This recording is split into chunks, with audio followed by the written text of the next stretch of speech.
Une personne veuve peut-elle se remarier? Seulement si la Bible ne s'oppose pas au remariage après le décès du conjoint. Mais dans certains cas, elle l'encourage. Corinthiens 7, 8, 9, 1 Timothée 5, 14. La culture juive de l'époque biblique encourageait également cette pratique pour différentes raisons. Dans la plupart des cas, la Bible aborde la question des veuves plutôt que celle des veufs. Cependant, rien dans le contexte de ces passages nous amène à penser que la norme était spécifique au sexe. Le fait de s'adresser principalement aux veuves était probablement dû à trois raisons.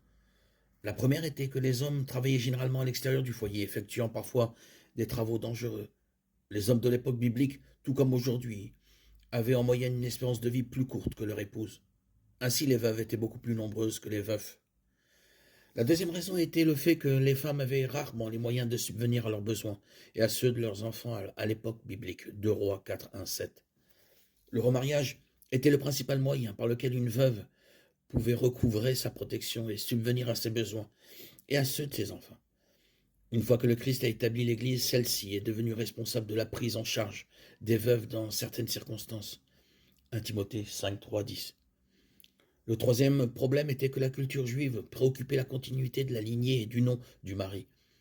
Par conséquent, si un mari mourait sans laisser d'enfant pour perpétuer son nom, son frère était encouragé à épouser la veuve et à lui donner des enfants. Les autres hommes de la famille avaient également cette possibilité, mais il existait un ordre approprié dans lequel chaque homme avait la possibilité d'assumer ou de transmettre cette responsabilité.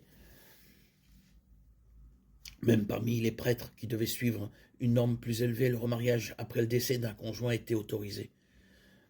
Dans le cas des prêtres, c'était à la condition qu'ils n'épousent que la veuve d'un autre prêtre. Ézéchiel 44, 22. Ainsi, sur la base de toutes les instructions bibliques sur le sujet, le remariage après le décès d'un conjoint est autorisé par Dieu. Romains 7, 2, 3 nous dit « Ainsi la loi lie une femme mariée à son mari tant qu'il est en vie. Mais si le mari meurt, elle est dégagée de la loi du mariage. Ainsi, si elle épouse un autre homme du vivant de son mari, elle est appelée adultère. Mais si le mari meurt, elle est dégagée de la loi et n'est pas adultère, même si elle épouse un autre homme. Même si le divorce est présent dans 50% des mariages aujourd'hui, la plupart des vœux de mariage contiennent encore la phrase « jusqu'à ce que la mort nous sépare ». Cette phrase n'est peut-être pas tirée spécifiquement de la Bible, mais le principe est biblique. Quand un homme et une femme se marient, Dieu les unit en une seule chair. Genèse 2, 24. Matthieu 19, 5, 6.